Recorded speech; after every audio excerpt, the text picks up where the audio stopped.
Hi everyone, good morning সকলকে। আমার নতুন ব্লগে তোমাদের সকলকে স্বাগত। তো আজকে ওই দিনই যেদিন কামাখ্যা মন্দিরে গিয়েছিলাম সেদিন ওখানে দর্শনের পর আবার চললাম উমানন্দ টেম্পলে।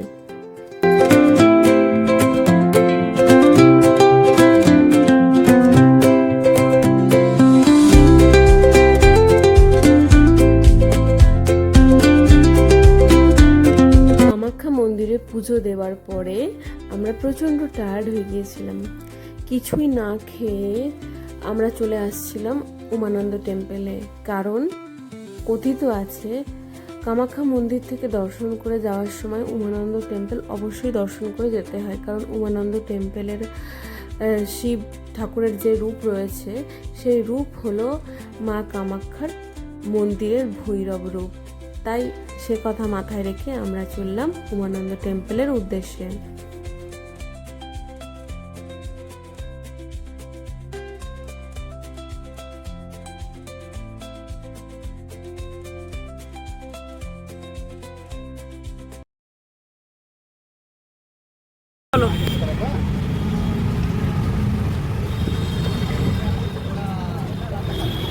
এখন আমরা যাব উমানন্দ টেম্পল, তাই জন্য লঞ্চে চাপবো, ওই জন্য টিকিট কাটতে যাচ্ছে। এই যে গুয়াহাটি প্রবেশদ্বার, গেটওয়ে অফ গুয়াহাটি।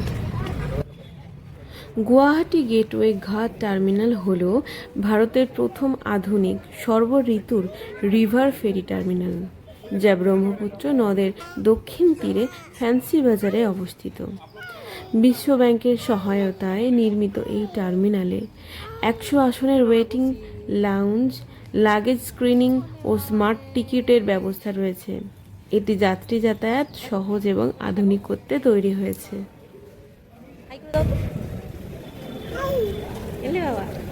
চলে এসো।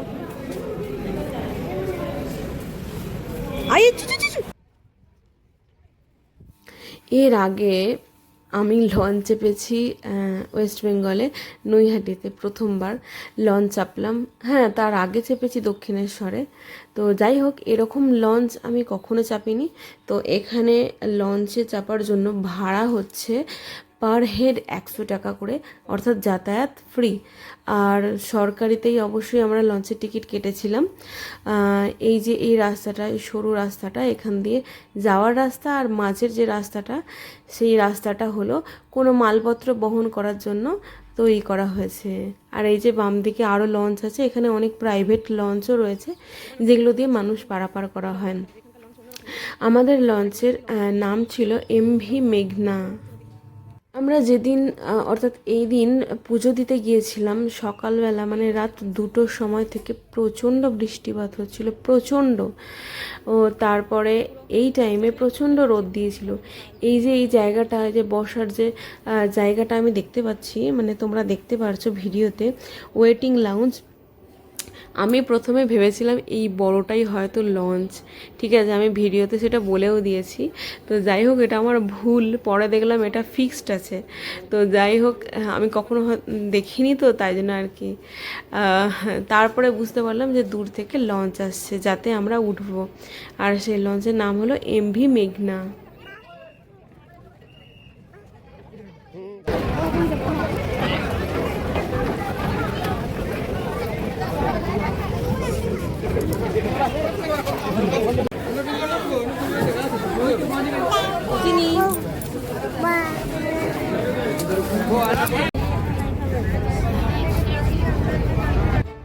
এই হলো সেই উমানন্দ মন্দির, যা ময়ূরদ্বীপ বা পিকক আইল্যান্ডে অবস্থিত। আসামের গুয়াহাটির ব্রহ্মপুত্র নদের মাঝখানে অবস্থিত একটি বিখ্যাত শিব মন্দির হলো এটি। এই মন্দিরটি ভস্মাচল বা ভস্মকুটা পাহাড়ের উপর অবস্থিত।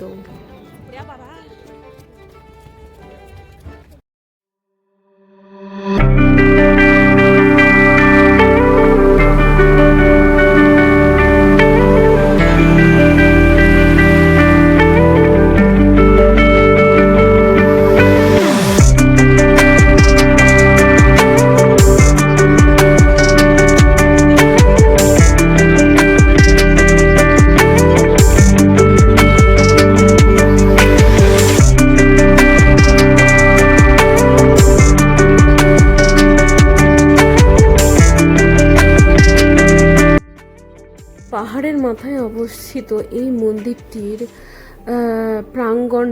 প্রাঙ্গণের অংশটুকুনি এত সুন্দর সৌন্দর্যে ভরপুর, কি বলবো, ওখানে না গেলে সেই সৌন্দর্য অনুভব করা মুশকিল। এত ভালো লাগছিল। এই যে গাছগুলোর পাতা ঝরে গেছে কিন্তু ফুল হয়ে যাচ্ছে। আমরা দাঁড়িয়েছিলাম, আমাদের মাথায়, গায়ে, পায়ে একটা একটা করে ফুল পড়ছিল, যেটা এখন সকলে মাথায় দেয়। ওটাকে বলে কাঠগোলাপ ফুলের প্রচুর প্রচুর গাছ ছিল সেখানে। গায়ে, মাথায় একটা একটা করে টুপ টুপ করে ফুলগুলো পড়ছে। এত ভালো লাগছিল, তোমাদের কি বলবো। এই মন্দিরটি আসামের রাজা 1694 সালে গদাধর সিংহের নির্দেশে বড় ফুকন গড়গঞ্জ হ্যান্ডিক এটি নির্মাণ করেন। এটি ভস্মাচল বা ভস্মকূট পাহাড় নামেও পরিচিত। এখানে কথিত আছে শিব নাকি কামদেবকে ভস্ম করেছিলেন এই স্থানে, তাই এটি ভস্মাচল পাহাড় নামে পরিচিত। দেখো, মানুষ আসলে এতটাই আশাবাদী যে এখানে দুটো গাছ আছে দেখলাম, একটা হচ্ছে সবেদা গাছ আর একটা গাছ হবে। সেই গাছগুলোতেও নিজেদের মনস্কামনা পূর্ণ হওয়ার জন্য লাল কাপড় গিট বেঁধে দিয়ে গেছে, যাতে করে তাদের মনস্কামনা পূর্ণ হয়। মানুষ এতটাই আশাবাদী হয়, সত্যি।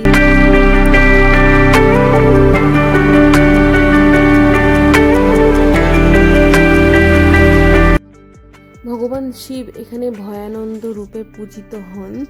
গুয়াহাটির উমানন্দ ঘাট বা কাছারি ঘাট থেকে ফেরি বা মোটর বোটের মাধ্যমে এই মন্দিরে পৌঁছানো সম্ভব। এখানে ভগবান শিবের পুজো এর পাশাপাশি গণেশ ঠাকুর, জগন্নাথ দেবেরও পূজার ব্যবস্থা রয়েছে। এই যে এই জায়গাটা না আমি লুকিয়ে ভিডিও করেছি। ভিডিও করা বারণ ছিল, কিন্তু আমি ভিডিও বানাবো বলে তাই এই যে শিব ঠাকুর পুজো হচ্ছে এখানে আমি লুকিয়ে ভিডিও বানিয়েছি। যাই হোক, মন্দিরের ভিতর থেকে আমি এই দৃশ্যটা তুলেছি, যেটা হচ্ছে রোপওয়ের দৃশ্য। রোপওয়ে করে ওই পার থেকে এই পারে ব্রহ্মপুত্র নদ পেরিয়ে নামিয়ে দেওয়া হয় যাত্রীদের, যাতে করে খুব সহজেই এবং মনোরম দৃশ্য উপভোগ করতে করতে এই মন্দিরে প্রবেশ করতে পারা যায়। এই যে ব্রহ্মপুত্র নদ এবং তার পাশে সৌন্দর্য এবং মন্দির।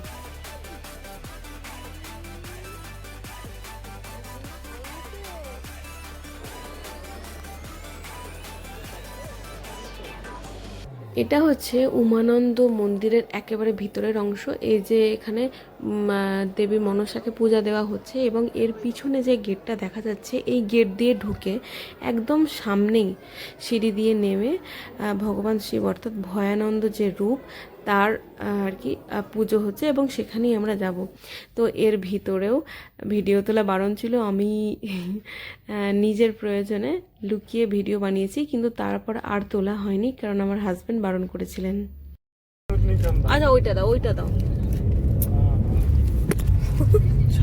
না না, আমি খাবো। বাবাকেও দিচ্ছে, বাবা শোনা গো। আচ্ছা, বাই বাই করে দাও। বলো বাই, বলো ফোন করিয়া মিলা के रख दे। Bye bye.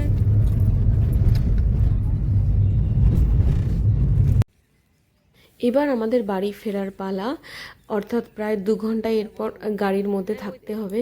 কিন্তু হঠাৎ করে আমাদের ড্রাইভার বললেন যে এখানে নাকি একটা বালাজি মন্দির আছে। তো আমরা চলে গেলাম সেখানে বালাজি মন্দির দেখতে। আমরা ভাবিনি এত সুন্দর দেখতে হবে, এত সুন্দর দেখে মানে মুগ্ধ হয়ে যাচ্ছিলাম। এত সুন্দর কিভাবে হতে পারে। তো যাই হোক, ড্রাইভারের জন্য আমাদের এইটাও দেখা হয়ে গেল। চলো তোমাদের এই মন্দিরটা সম্পর্কে কিছু বলে দিই। গুয়াহাটির বেতকুচি এলাকায় অবস্থিত পূর্ব তিরুপতি শ্রী বালাজি মন্দির ভগবান ভেঙ্কটেশ্বরের একটি পবিত্র মন্দির। 1998 সালে নির্মিত মন্দিরটি তার দক্ষিণ ভারতীয় স্থাপত্য শৈলী, সাদা রঙের কাঠামো ও 70 ফুট উঁচু গোপুরমের জন্য বিখ্যাত। এটি তিরুপতি বালাজি মন্দিরের প্রতিরূপ। ভেঙ্কটেশ্বর বালাজি প্রায় 4 টন ওজনের পাথর কেটে বানানো। এই মন্দিরটি মোটামুটি খোলা থাকে সকাল 6টা থেকে দুপুর 12টা অবধি এবং তারপর বিকেল 3:30 থেকে সন্ধ্যে 8টা অবধি খোলা থাকে।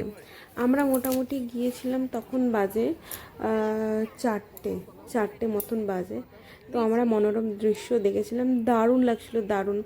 তবে ভিতরের দিকে ক্যামেরা অ্যালাউড ছিল না, তাই জন্য আমি ছবি তুলতে পারিনি।